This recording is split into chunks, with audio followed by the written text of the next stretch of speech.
And Jasmin, you were also in some ways kind of a participant in the sort of fallout or things that happened when it was revealed that Laura was the writer of the J.T. LeRoy books and that sort of thing, and that you sort of jumped in the fray a little bit and started emailing with people and responding and defending Laura. Oh yeah, well.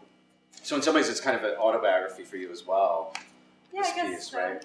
Yeah, I mean, I definitely was like sort of a witness because like whenever something would come, like be in the news or something, then I would witness it and then kind of process with Laura. But yeah, as far as the blogs, a lot of people have written posts about Laura in blogs, and a lot of times they're really oversimplified, moralizing, and just two-dimensional. And so I would write a comment, and then we would go back and forth sometimes, and normally it would go like I would say, well, why did you say this lie? And they would say like, oh, I just heard from somebody. They would never be able to substantiate like why they believed what they believed. And then eventually, this was the typical pattern, or the general pattern, was that eventually like they would just be like, it's just what I think. Like, and to me that's like, nothing's just what you think, you know? So, and then it'd be like, end of conversation, no more. Like they wouldn't engage with me anymore about it. Or like there was this one discussion thread on a forum, and it was maybe like 7 people, and it went on for a long time. I mean, it really generated a lot of, a whole range of perspectives, but it was like, it was really constructive. You know, everybody was just sort of having a conversation, and this one person though was on the one end, one extreme, and kept saying like, a lie is a lie, and that's that, period. You know, and so everybody was kind of like, well, maybe this, maybe that, blah, blah, blah. And then a few days later, that person deleted all of their posts in the conversation thread, which had this really weird effect when you looked at the former thread, because it looked like all these people were having a conversation with like, with silence. It was really, really dramatic. With name withheld. Yeah. Comment deleted. Yeah. So what compelled you to sort of jump in the fray and start participating in the conversation? Well, I guess like well, there was a lot of things that didn't really make sense to me that people were saying, and I wanted to understand why they believed what they believed, and with so much conviction too. Like if you have a blog, and then you want to express like what you feel and what matters to you and what your core values are, right? And so you use as an example to express like who you are and what you believe. You use, for example, Laura JT, but then instead you just use it to like rip her apart. But it's a lot of times it's just like kind of everybody's saying the same thing, and it's like there's no new information and no new perspectives, and nobody's really asking why, and it just kind of goes around in these circles for like 6 years, like the same post, which is like it's the same snarky post. And yeah, so I don't really think that that's like helpful. Did you reveal in your posts and your responses who you were and your relationship to Laura? One time they accused me of being Laura. Well, it would be more than once. It was always, if no one, she's so horrible, and if no one would defend her in their right mind, and if you're defending her, then you must be Laura. Yeah, and then they did like this weird internet spying where anyway, it's a long convoluted story, but I was trying to find my mom, and so I had I made up some name, right? Like, what do you mean you were trying to find your mom? Basically, my name that I made up was my mom's last name, and then so in 2000 I was trying to find my mom on a genealogy website, and so they like went. I mean, this is like 20 pages in like Google, whatever. My name's like 20. So they went through like 20 pages of Jasmin Lim to try to find out if I was Laura Albert, and they were like, "Are you the same Jasmin Madonna Eddings?" My mom's name is Madonna Eddings. "Are you the same Madonna Eddings that wrote a post on a genealogy website?" Blah, blah, blah, blah. Yeah, I mean, you didn't tell me that. I did, but it was like when I first met you. And so my question is, now that you've been through Laura, have been through a real crisis of authorship, ownership issues, what do you think is your view as an artist on authorship and ownership of it? And I'm curious about Jasmin, your generosity just up here, what you think. I know it's a broad topic, but. Let me just say this, one thing people will come every now and then and ask, like the New York Times. I was actually in Paris, and they came and ask me to comment on all the memoir people, you know, like the James Frey and the fake memoirist kind of thing. And I wouldn't talk shit about them. You know, and they were very mad. They were snarky, and she won't. You know, to me, I'm.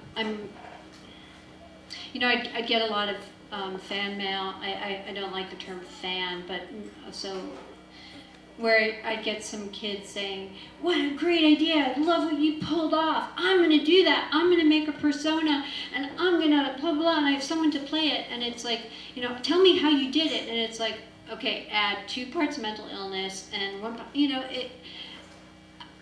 I have to take it back with people when they congratulate me that it's like, okay, but this was done by accident. What was the question about authenticity or about authorship? Somebody sent me an email recently, and it was like a link to somebody's website, and all they wrote was, "This person's ripping your work off." And it was a joke, you know. But I think like we all have the same ideas, kind of around the same time, because we're all like observing things. In, you know, the same place, the same time. So, does that make sense? So the question is sort of not important? Yeah, I mean, no, I don't think so. I don't know. I mean, is that clear? Well, with authorship, I mean, and you know this probably more than the rest of us, but there's, you know, author, the authority, and having your name on something, but then there's also authorship in a legal sense. Right. Of, right. you know, who's going to take sort of responsibility for that and credit for it. Right. Yeah, I mean, now I have a good legal team. I run everything by them, and that's the thing. I mean, I did everything on a handshake and kind of like, yeah, whatever, you know. And I didn't, it definitely, I mean, there's been a lot of articles about how horrible it is that pros and cons about sampling in music, right? And how that if you can't access music like that and create new forms without the possibility of being sued, how sad that is, right? Because I mean, so much music is created from sampling, literally.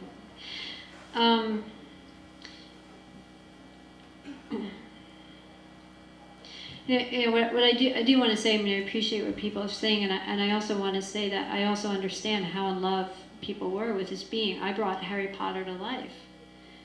You know, it's as if J.K. Rowling just brought Harry Potter to life, and I did that because I needed that. I so couldn't live in my skin that I needed him to be real. There was no other way, and to me, if you bought a book, you bought a book, okay? Great. You know, if you came looking to take problems of the soul and spirit and transform them into issues of craft and technique to see things you didn't know and understand before, you got your money's worth, baby. And I wouldn't go on Oprah and apologize, and that made people really mad. Now, if you had a personal relationship with him and you spoke to him, and that was something that I made myself available to speak to you. If you had the balls to come, or if you wanted just to believe what you read in the New York Times and call me, you know, the Antichrist, and God bless you, you know. But if you really felt, the felt authenticity of the work, and you knew what was in that work, and that touched your spirit, then you knew something wasn't kosher. Something wasn't lining up from what you're reading about this. It's like, I created this JT that was loved by the New York Times, and then I guess I killed him. So they created this Laura Albert that was his demon. You know, it's like, whoa, this is a head trip, right? But I do understand that someone's pain. I mean, I felt that pain of loss. I didn't want to let him go. Every other memoirist, you know, whenever like a fake, you know, the memoir, and they get the phone call saying, excuse me, hello, we found out that you're really not a pygmy from Antarctica. We found the birth certificate. And they would call a press conference, and, you know, before it hit the papers, they'd say, oh, excuse me, it seems I'm not really a pygmy from Antarctica, my bad. And I had the opposite reaction, which was I dug in deeper, which is JT. To me, it really felt, I have in my diary, if you take JT, I'll die. Because he was my lungs. But the truth is I had developed my own lungs, and I was not anymore of service to the material. I was bending it to my will. The red hot, the fossil fuel of it had burnt out. I had gotten healthier. And I was no longer really able to service the material. It was ready to be cut, the cord. But I never would have done it. I didn't have faith that I could walk without this other crutch. It's all I knew. How could I survive without it? So it really was a gift. And I'm really grateful that I had the time to just sit with it. And I was sent very blessed people like Jasmin to lean into and to process stuff. I didn't need to do it. I was used to hiding. People didn't know who I was, so I also had the blessing too to be able to do it quietly and just continue my work and pulling back the layers and finding out and learning how to be a good parent in every part of the way to myself and to my child. And but I understood that loss, and so I made myself very available when people would come, and to me those were the only people who had the right to say that I'm mad, you lied to me. If you really had a relationship. If you didn't, you have the same right, like you feel when the Harry Potter series ends. I don't doubt it's valid, go cry on your pillow. Don't, you know, if you need to take a gun and shoot J.K. Rowling, go get help first.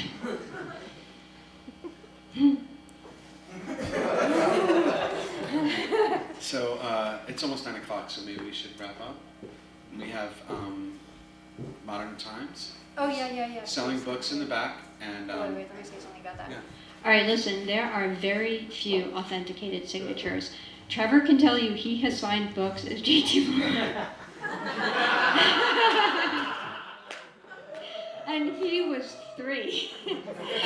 So there are very few authenticated signatures, and I have seen them going for a lot. Now, just so you know, I don't get a dime of any of these books. That's the next lawsuit. It's going on right now. They got sued, Bloomsbury got sued, and they settled with Antidote, and they're keeping every dime. They don't even report to me. So I'm not here stooping books for money. I love what came through me. I love the voice. I'm proud of the work. And I signed JT's name better than my own. I will sign both, but Modern Times is an amazing bookstore. They used to be down here, and they've moved, and it's important to support bookstores. So how much are they? The only ones we have are Harold and Sarah. Okay. Good, because the Heart is Deceitful is crazy. But Should arrive in a day or two, so come get it in the store. okay, yeah, and I'll come and sign them, and it'll be Phenomenal. you can authenticate the signature with Trav will notarize it, and yeah, and so it's just really great. And Harold's End is local, Last Gasp here as well. Yeah, really great indie press. And you'll. And Oh, we got Oh, and we have cupcakes as well from Mission Minis donated cupcakes because sugar makes it all better. And you're gonna hang out for a while, so people want to talk to you. Okay. Thanks for coming tonight. Thank